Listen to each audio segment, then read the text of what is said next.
Yo, it's Guido coming at you with a Tactics Talk. Thanks for tuning in and welcome back. On this episode, we have a bit of a pop-up tank review. I hadn't planned on doing it. Wasn't on my radar. But this tank came out on the calendar, the Advent calendar. I ended up purchasing it. And man, this thing is a lot of fun.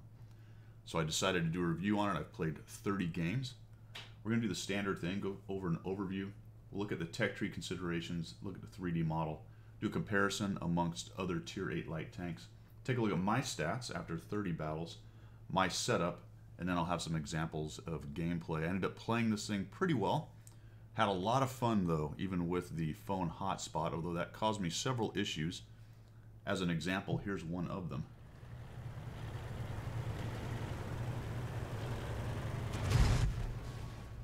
Yeah, that was me racing along and had a little disconnect there, and boom. Alright, so let's get into it. We'll jump into the overview. As you can see, this is a very, very large tank. Looking at some of the other tanks in the class... I'm kidding, this thing is tiny. I was zoomed in. Look how small that thing is. T90. Supposedly there's 3 guys in there. We'll talk about that in a minute. That's not true. There's only supposed to be 2. But as far as its size goes, every other tank is massive in the same class. Even the tiny T92 looks like a behemoth next to the ELC. And one thing that does is makes this thing very, very difficult to hit. Plus, it's fast and decently maneuverable. It reminds me of about 5 or 6 years ago when tanks were glued to the ground and you had T50s and T50-2s raging around, circling people, going crazy, and were very difficult to hit based on the way the physics worked, as in there weren't any. You were just glued to the ground. This tank evokes that kind of gameplay to some extent and is a much more dangerous scout as far as trying to get in behind lines and in and out than the rest of them are. Almost purely based on its size, just really hard to hit. Tiny, tiny little thing. This is another, it's not really a fantasy tank. There were a series of 10 pilot vehicles made and a couple different types of turrets. It's kind of interesting if you want to read up on it. There was some general ideas of what they wanted to do. This particular one that they put in the game has a 90mm kind of off on the side on the turret, but it is a full turret, light tank, and tiny, basically. For tech tree considerations, what you need to know here is you're coming up the light tank line. This is strange for the French because up till about the AMX-40, although that's a light tank, it's really kind of a heavy tank with a bunch of armor. Then you get into the proper light tanks, but it actually splits off into 2 of the French medium tank lines, the Batchat line and the AMX line, AMX-30 and 30B, and then the proper scout line through the middle. So you're going to go to the Batchat 12T to do all 3 of those lines. It's probably a good one to invest in if you like the French at all. The tank we're talking about obviously is a Tier 8, so that's the Batchat 12T. The ELC has 3 people in it. If you read up on anything about it, it was only supposed to have 2, but I think this was a gameplay, game design decision because when you get to the ELC, that's 2. It's a tiny little tank. 12T goes to 3, and then the same crew is set up is all the way through to the 13105. As a matter of fact, the same crew setup, oh, screwed that up, is for the Batchat as well. You will add a crew members to go over to the AMX-30 and the 30B. So a little bit wonky as far as that goes, but as far as a crew trainer for a light tank for the French, it works for everything from the 12T up to the 105. It can even train your Batchat medium tank crews if you want it to, but of course you would have to move them over to the medium tank and then you wouldn't be able to go back and forth. So when I say train, I don't mean the fact that you can drag them out and put them in your light tank. It's just that you could build them up in that tank as a premium and then drop them over here with some gold, switch them over to the Batchat. But the positions that they use are the same as the light tanks. It's got all top modules because it's a premium, so there's no considerations as far as that goes. Let's look at the 3D model really quickly. There's not much to say about it. So here's the 3D model. It's small and wrapped in aluminum foil. So 15 millimeters, 8, 15 is the best you're going to get. 10 on the sides. There just isn't any armor. There are some weird angles along there, so some of the auto bounce stuff will be in play. But its defense is its size and speed. Period. There just isn't any kind of armor, and HE is going to hurt this thing big time, provided you can hit it. Remember, HE shells tend to be slow. This tends to be fast and maneuverable. So unless it is standing still or you've got some really good lead fire, it's going to be a hard time to hit. It's going to be hard, or you will have a hard time hitting this thing. So not much else to say about the 3D model. Take a look at the comparison. We've got pretty much all of the Tier 8, both premium and tech tree light tanks up here. You get the ELC even on the 90 on the left. Remember, it's 100% crew, no equipment, no food, no additional bonuses for every one of these, and top modules for all of those tanks. So the interesting thing about the ELC even 90 is usually when I do these comparisons, you look at a tank and it's pretty close within the, you know, couple points of the rest of the tanks in its class. Sometimes you'll find a tank with some big outliers, and it's usually in a place or two. This one's interesting because it does have some big outliers, but it's very low in other areas. So let's go over that. For example, its firepower number is really low. I've got the L tractor on the right. We're going to talk about why in just a minute. Penetration wise, its damage is actually up there, 220. It hits pretty hard. I don't know if you've ever been circled by one of these things, but it will surprise you. That's a good 660 hit points that it can assassinate pretty quickly. So as a roving assassination tank, it works out pretty well with that. Talk about how that can be a weakness as well, though. Penetration's right there with the rest of them, not too bad. Rate of fire is very low. Now it's an auto loader, so we jump down here, 29 seconds to reload that bad boy and 2.5 between shots, whereas the Batchat 12T, kind of the comparable tank, is at about 20 seconds with 2 seconds between and 4 shots, although it is running around with a 170 alpha on the shot.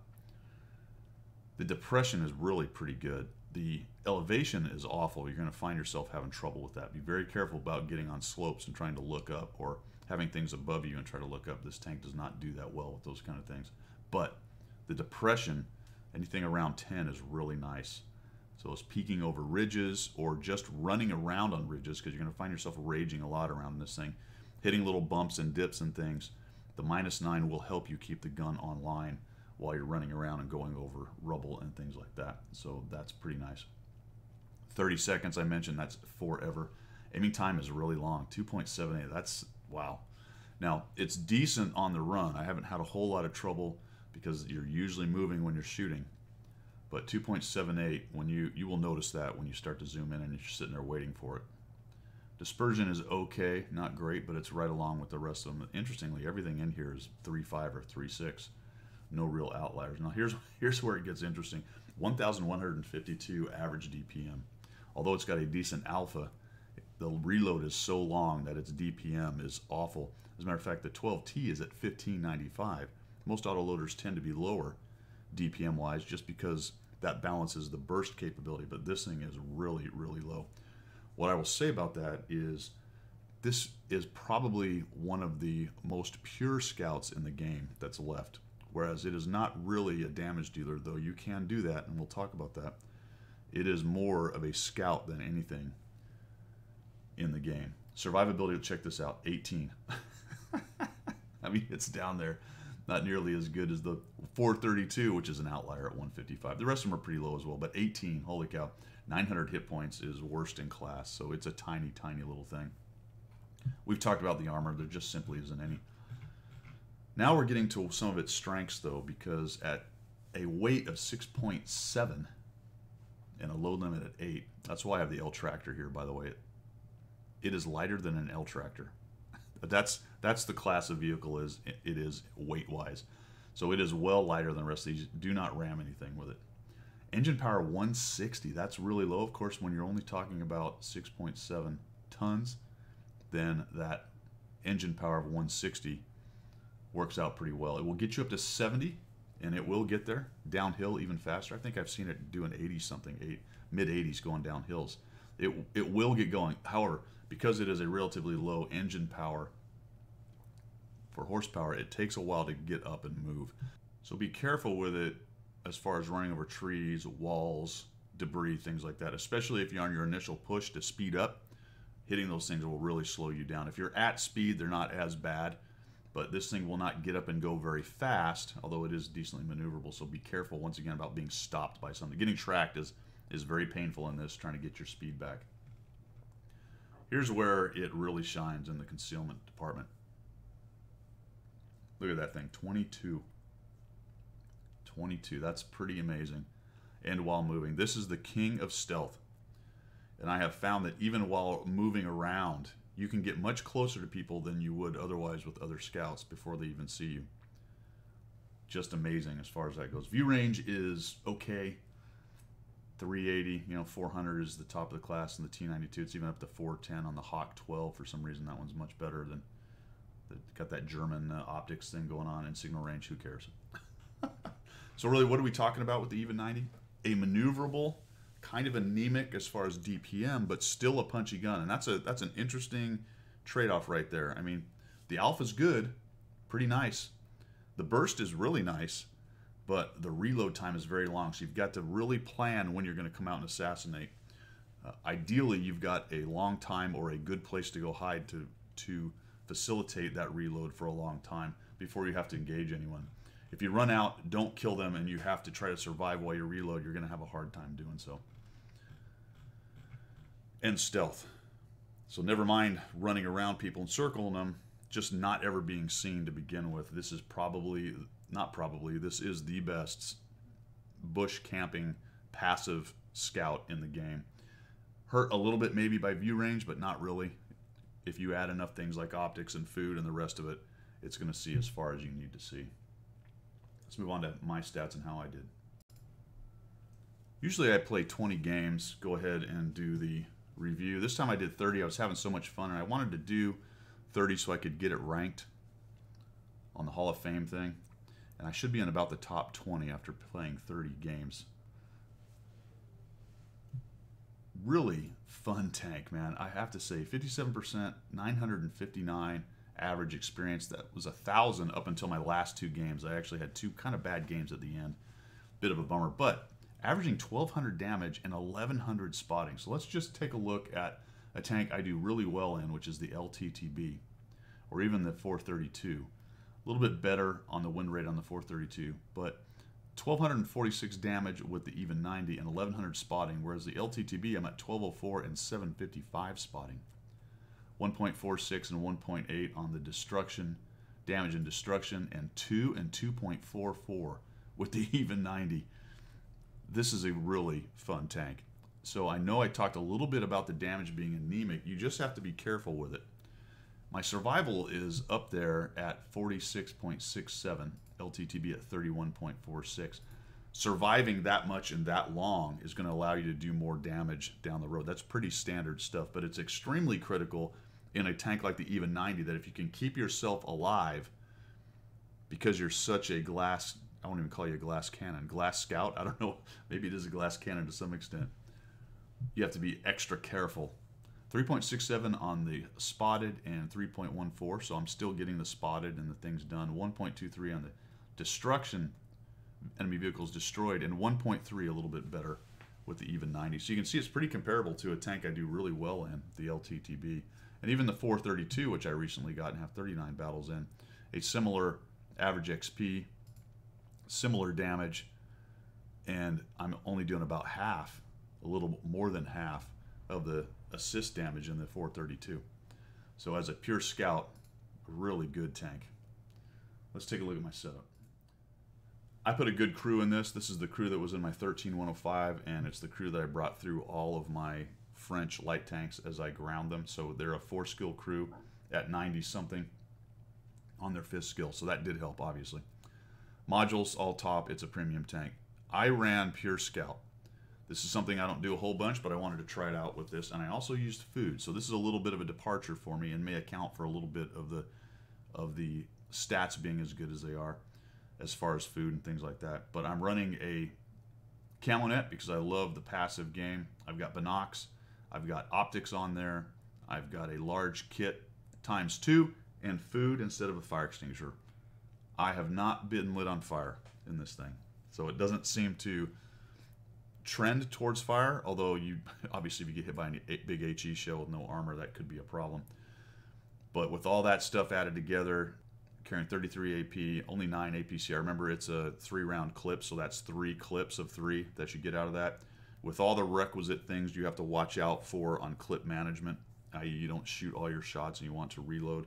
A little bit trickier with this thing because you'll take a shot or two and want to reload, and then you're thinking, God, that's 30 seconds. Can I afford 30 seconds? Can I get away for that long? And then some HE, and 90 millimeters is about the lowest you want to try to do any HE with, so I just carry it for giggles right there. So that is my general setup, pure scout. Other things you could do, it doesn't have a rammer. You could run with vents. That's the one crew bonus thing I am not carrying, and you could really get rid of the camo net and go with improved vents if you wanted to go pure scout as well. Just a little bit less capability as far as camoing up once you stop. Not a lot of people do that, so you might want to go with the improved vents as far as that goes. And I'm not running the vert stab. That would help the gun a little bit because you are moving all the time and your turret's moving all the time. Two other things that you might want to think about. Let's take a look at some examples. We're going to start with a warning about the maneuverability of this tank. I had a lot of problems like this that I had to work through. In this particular instance, I'm trying to get over to that island over there. I'm going to blame 4 tankers and dog on this one because I'm trying to get over there and use that as a scouting spot. See if I can spot that 268 way over there. One thing you've got to watch out for this tank is while its mobility is a strength, you can see I'm having a hard time controlling it right there. It can also be a curse. Look how fast I'm coming across here at like 60. I try to stop him. right up and over. Ended up dying right there. So be careful while you're driving this thing. It is extremely maneuverable. Sometimes it feels sluggish. Other times like that, it just launches itself off at things. Or I launched it off, however you want to look at it. Or in this first example, we're going to call it the stealth is real. The stealth is real. We're on Lakeville, spawned in the north. I'm going to come down this road. I'm going to go a little closer because I'm just trying to test out how the camo, how good the camo really is on this thing. And I'm going to move up here. Come a little bit closer. There we go. There's a one, and I get spotted. So that is really far forward, but it did take me a while to get spotted right there. I believe there's another scout down in this bush here. So I'm going to have to back out of this. I get missed, which is a good thing. I bounce one. Unbelievable. Auto bounce angle. So very lucky. So while the stealth is good, it's not quite that good. So I'm going to start looking for this other scout where he might be. What I want to know there is, alright, can they see me there? Can you hear me now? So it looks like right there I cannot be seen. Probably the rock is blocking where that little scout is down there. And I was attempting to light up the guys that are crossing down there in the south, but I don't really catch him. I caught the 112, but not well enough for any shots to go in there. Bit of a waiting game. We have a couple guys in the valley. We've got a good push going on into the city. Now, if I get pushed on the road, that'll be a bummer. And right now I'm thinking, okay, well, I did the road scouting thing.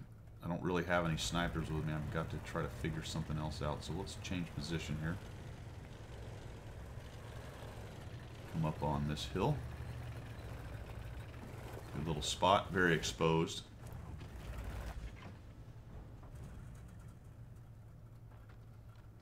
And not spotted, so very interesting. There we go. There's a T-92. That's probably the guy that caught me earlier. Bad shot, well behind him. Should have known I was spotted. I should have moved immediately. I waited the full 3 seconds before the light came on. I'm very lucky somebody wasn't looking at me.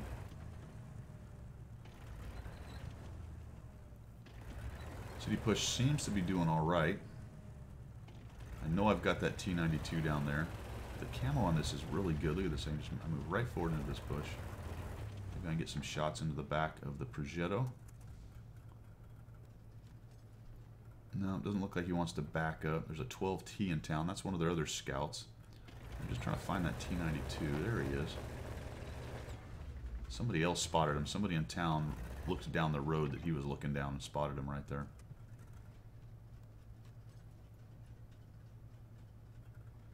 No shot. Progetto not moving. There we go. And there's a T-44-100. I don't process that in game. I saw it, and then I looked quickly and did not notice if anyone's there. And I don't know why he didn't come around that corner and nail me. There's an example. I take 2 shots. I go ahead and hit the clip, trying to weave, duck and weave in case there's somebody that's got either spotting, view range, or draw range on me. And now I'm going to get out of there because I really can't face up against a T-44. So we'll just go back here. Hey, look, there's a Scorpion. T-44 doesn't see me, not spotted by him, so I'm just going to wait till this reloads. You can see how long it takes to Zoom in. Dun, dun, dun. Just took forever. 3 shots in there and then get out. Considered going to town to go help those guys. Then the Scorpion gets spotted again. For some reason he's pushing in. Looks like he got tracked. Unfortunately, I am not reloaded. Then the 100 comes closer, so I'll go ahead and jump into this bush. I'll be honest with you, was he shooting into the bush? Is that where he thought there was somebody? I don't know. That was very strange to me. I felt like I wasn't spotted. There we go. They're just shot in the 100. That did not spot me. I mean, look at that. Look how close he is, and I shot that, and he did not see me. Bad shot. 2 shells, have to reload. Ooh. See how kind of sluggish it is when you start to try to move right at the beginning? So 44-100 goes down. The Scorpion is still over there. There he is. Long reload. It can be painful.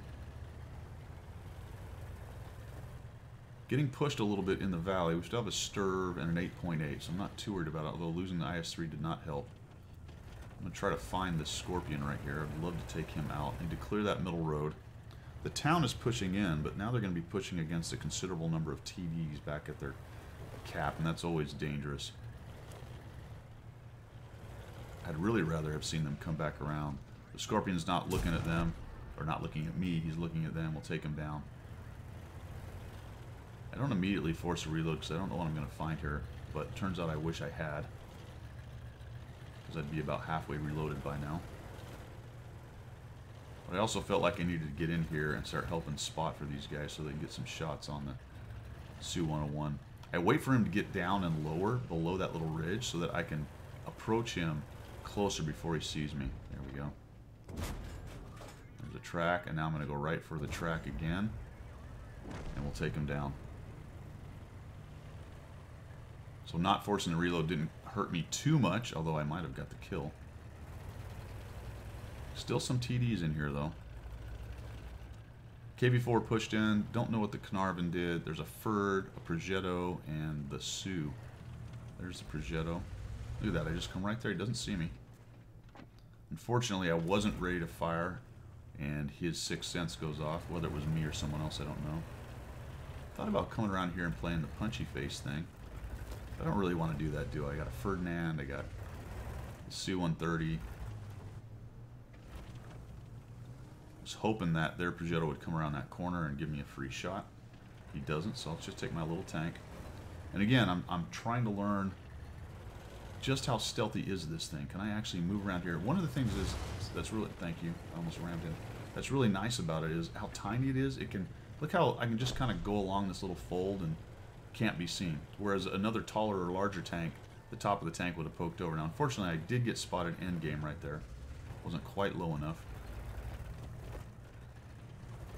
Wait till I'm dark and then start slowly move up into these bushes and just see how stealthy can I be. Can they actually see me? I'm going to take a shot in the side of Ferdinand because he presented it. Do I get spotted?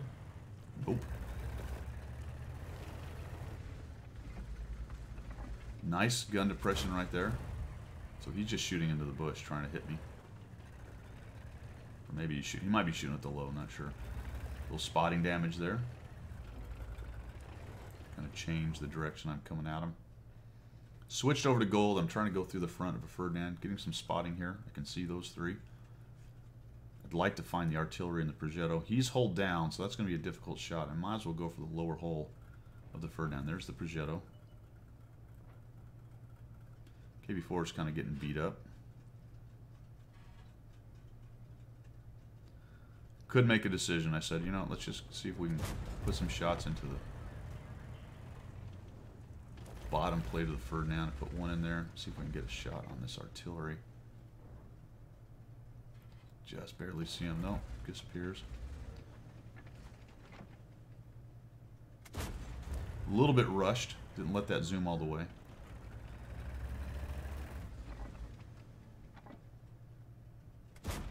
And again, kind of the same thing.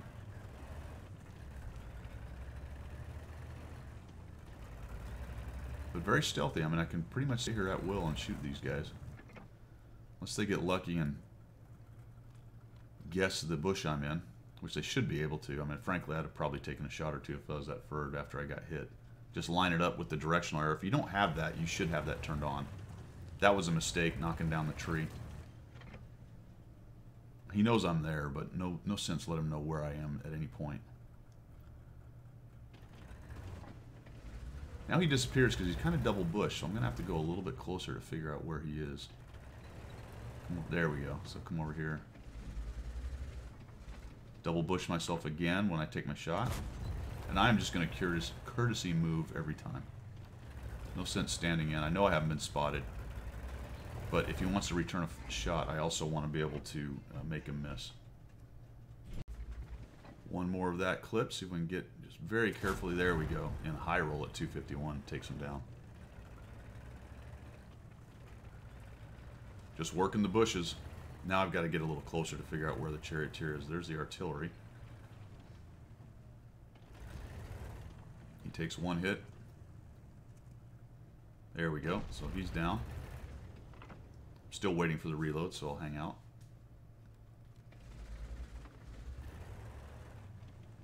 Charioteer and a Progetto. Things are well in hand. We've got a Sturb and an 8.8. Pretty soon I'm just going to make a run right here to find these guys. More than likely the Charioteer is looking at them. There we go. So there he is. He's behind that rock. Progetto has enough of a clip to take me down, but the Charioteer is now down to a 2-shot for me. I'm not going to go on to the circle. I don't want to warn him. But he actually ends up seeing me right there pretty quickly. And I'll just accept that he may get a shot on me. Down he goes. Progetto, I have one more shell. He's a 1-shot. Can we make it happen? If I don't bounce, I'll be good. I'm going to eat a shot. There we go. And down he goes. 4 kills, 2,619 damage, 1,982 assists. And a great example of just how stealthy. And it's a combination of the numbers, obviously, but the size of the tank, the bushes it can work, the areas it can move across on the map just to stay unspotted. Make sure you leverage all that stuff. Let's go to the next example.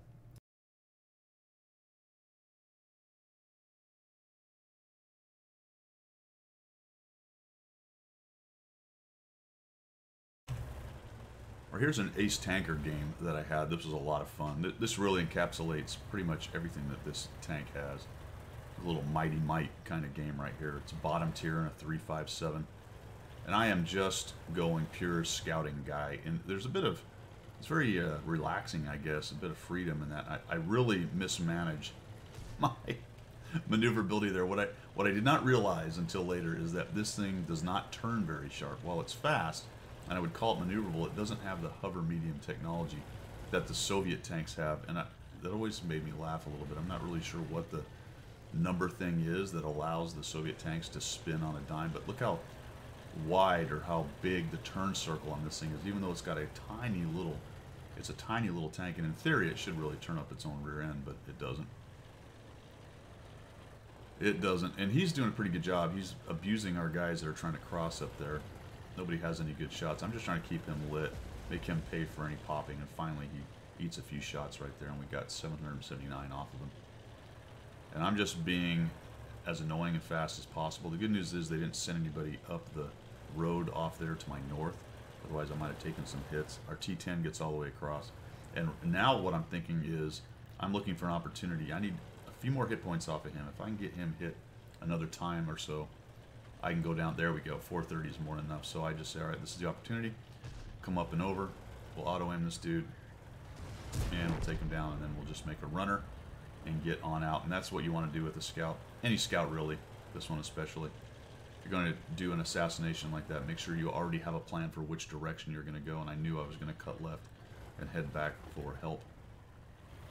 The T10, the 26E5 have got these two guys. There's 3 artillery. There's some guys down in the middle. We have look at how many people are still in our cap. That's unbelievable. Amazing. So I'm going to come on in here. Again, just the low profile of this tank lets me get in here without the top of it being spotted by those guys. So that has nothing to do with the numbers of the stealth in the tank. Just the sheer size of it allows it to get up in here and undetected. Fortunately, I do not get the kill shot on him.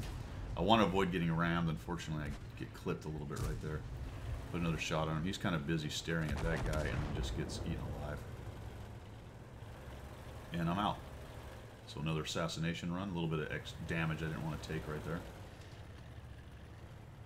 Looks like, was that all? Yeah, I guess it was ramming damage. So you can see I got, what, 249 stripped off of me for barely clipping another tank. So you just don't want to run into anything with this tank. So 55, 155, 55 is running off. And it doesn't look like they have a lot of their big TDs sitting on their cap. And I'll tell you why, because what's happening now meta-wise is most TDs want to get up on that little ridge that's been opened up there. This is terrible. I just miss. And armor not penetrated. So it must have been an auto bounce angle. He was coming out at a weird angle. Probably hit the top of it right there. Now watch this. I've done this a couple times on this particular map with this tank. This little bush is pretty much unusable by nearly any other tank. Look at this. This little tiny tank can get right up in there and just start lighting guys. It's just amazing. 512 spotting on the JPZ. I'm like, hey, let's see if we can hit him. Yeah, we can, but we're not going through that. He put a little angle on me too, so I'm going to try to track him actually. See if we can get a little more assist. He's not spotting me. Look how close I am relatively to him. I mean, that's not very far, and I'm not behind a bush. 15 meters. Just look at the circle, how far inside the circle I am. And that dude just isn't seeing me. Now, I don't have any more shots to track him, unfortunately. There's 3,000 assist damage so far. He's trying to make a run for it. We're going to get reloaded. No, doesn't look like it. But he backs off, so that's fine. We'll let him back off, and I'll start moving. Remember, when you're moving in a scout, you don't lose any camo. I lost my camo net camo, but I didn't lose the overall camo, the regular camo. So I was going closer to him. That did affect it. Let's see if we can kill this 257. Surely a rear shot. We got 175 pen. This should work out, right? That went into the turret. That didn't work. No. Oh, is he going to get away? That sucks. Yep. Dang it. And I got spotted. So he got close enough, or maybe that 60 TP got a spotting point up above the ridge there high enough that he could see me. We got this pretty well in hand. Down goes my friend right there. The 60 TP has gone into the pit. He gets spotted again by either him or the 257, probably the 60 TP. So they know I'm raging around here. And this is where it gets fun with this tank. End game, when there's not as many guns and you have a good idea where a lot of them are, and you start getting back into the hen house. You got the fox in the hen house thing going on. Here's this guy. This guy doesn't see me show up. I get a couple shots on him. They track him. I shoot him again. I wish I'd have gone for a track. I just sort of auto-aimed. And now I'm going to go up and over the ridge so he can't shoot me. Holy cow, the 155, 55. And I'm on a reload, right? So I've got to use my maneuverability to rage around and try to not get shot.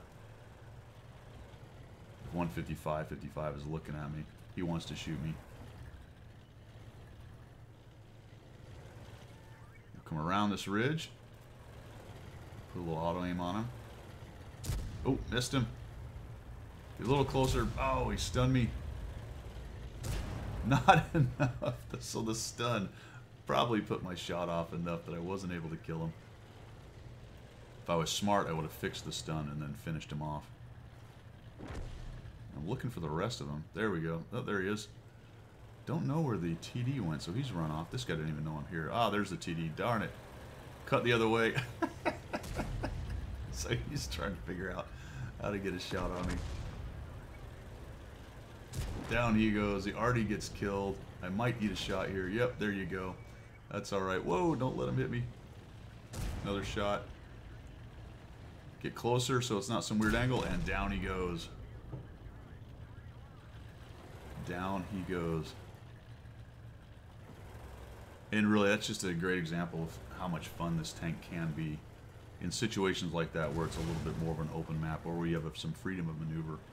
It can be, and I've had plenty, all the way around, it can be pretty miserable at times on some of the funnel maps, especially if your team collapses and now it's, 10 guys and just you and a couple others, then everyone's shooting at you. Eventually they're going to get you. But right there, just a fun example of this tank, ace tanker right there. I got one more for you.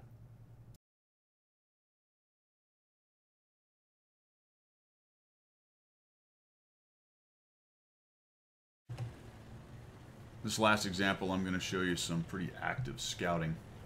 Going to make a poor JPZ's life very miserable. In a 357 bottom tier, you can see that we're here on, where are we? Siegfried line.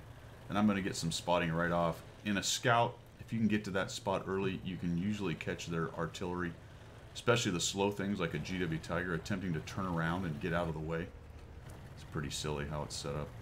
He's trying to make a runner. There's a JPZ. There goes an RDN. Whack. Down goes the GW. Unfortunately, I did not get the credit for that because he'd gone dark. But the fact that the guy knew where to shoot was due to what I was doing right there. So there's one artillery out of the way.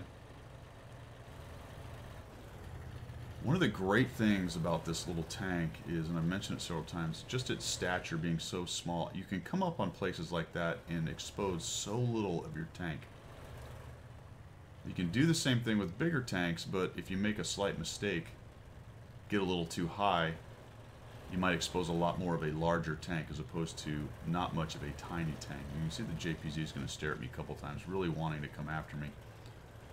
The Su-130 is getting hammered. He's trying to make a runner and get out of there.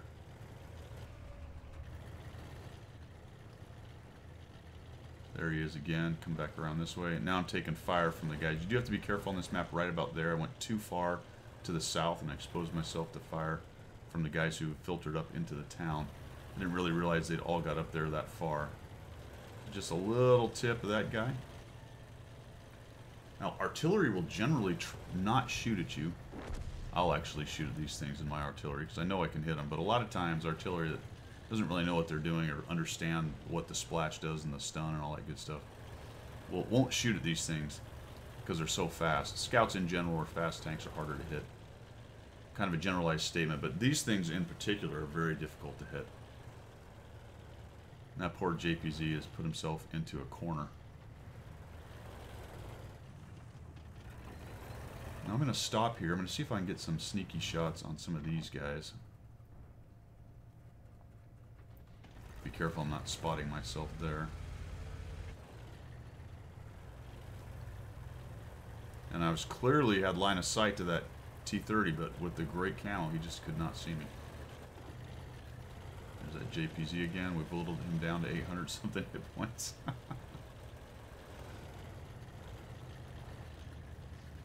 Now what I want to do is get rid of that dude because I'd like to break into the backfield, try to take out the Su-130 and get to the rest of their artillery.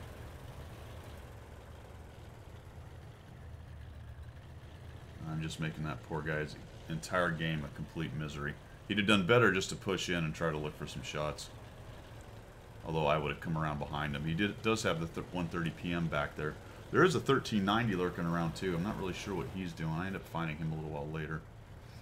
I'm still trying to just get rid of this JPZ if we can. There he goes. He's back into his corner.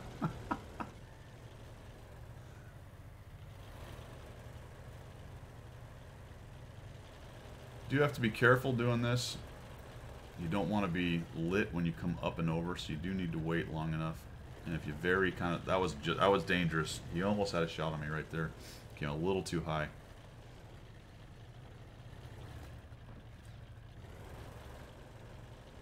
Sometimes I'll do a little head fake, go like I'm going to come up there, maybe get some people zoomed in and pointing, and then come back off, go dark again, and appear somewhere else.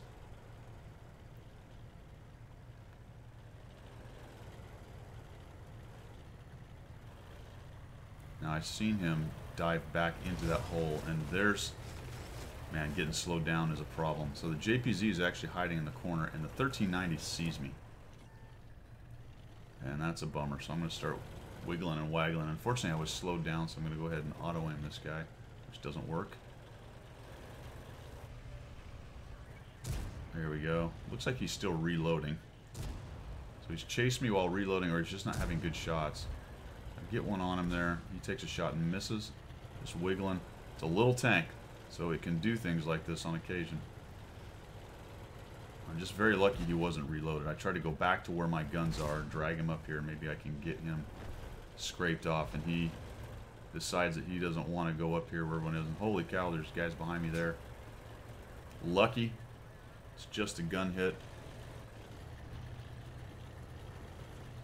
Wiggling and jiggling. Bat Chat jumps on the JPZ. Down he goes. The 1390 runs up into the town. So I just take this opportunity and I just go.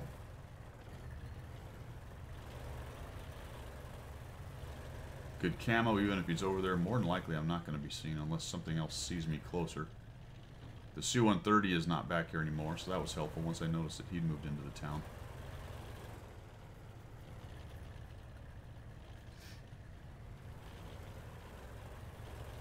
That was a good kill. We get the IS-7, we get the Carnarvon, and now things are looking a little bit better. There's nobody in this corner. The Lorraine was last seen down to the south, so we're going to head south. Just wanted to clear that corner out first. 1:30 p.m. goes down. We lose our 54. E1.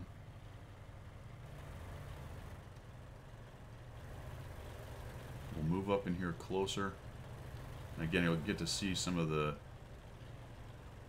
camo capability of this thing. We're just kind of moving up here looking for a spot.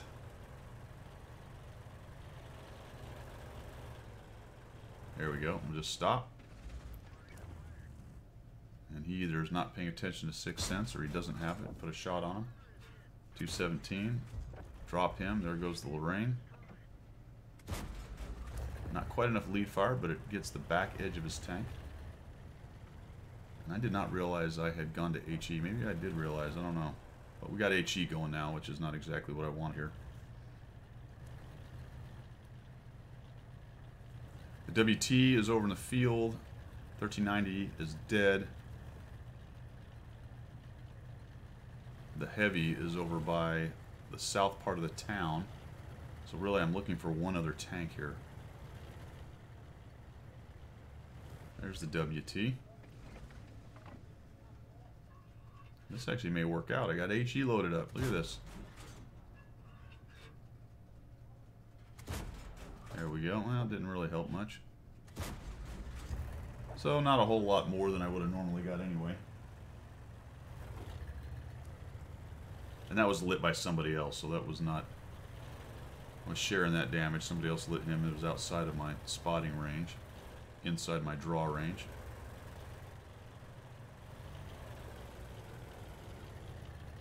Maybe I had AP there. I think I'm looking at the wrong thing. Anyway, whatever. I shot 3 times. Now we're looking for the WT. There he is.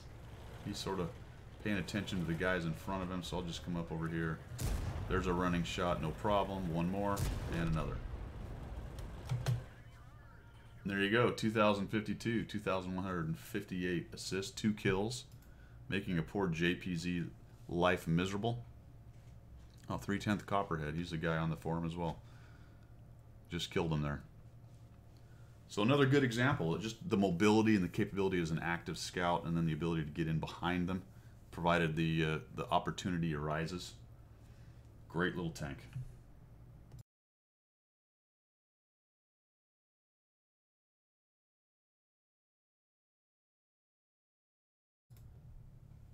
So what is the verdict on the ELC Even 90? It is just a ton of fun. If you like scouts, you are going to love this thing. If you don't love scouts, you're probably not going to you might like this thing anyway, actually. I'm of two minds a little bit here. I enjoyed raging around in this. I would not like it if the entire game was that. So the more of these that are in the game, the less I think that's a good thing. But I will then be a hypocrite and say I loved playing. Still, this is a great tank. I really enjoy it. So while I don't want the entire game to be run and gun, fast tanks raging around like this thing, I think a couple of them in the game is pretty good. I also like that this is actually a threat to artillery and other scouts and scouting. It's actually a scouting threat. One thing I noticed with this is if somebody saw you headed for the backfield, you would see a lot of scouts and mediums peel off to try to get rid of you. They did not want that little thing back there harassing everything. So you got jumped on quite a bit. Highly recommend it. It is a great little tank. Now, you're not going to carry the day. You should be if you're a good player, have a decent win rate with it. It is not the carry machine, but if you want a fun tank, it would be hard to recommend anything above the ELC Even 90. Take it easy, and we will see you.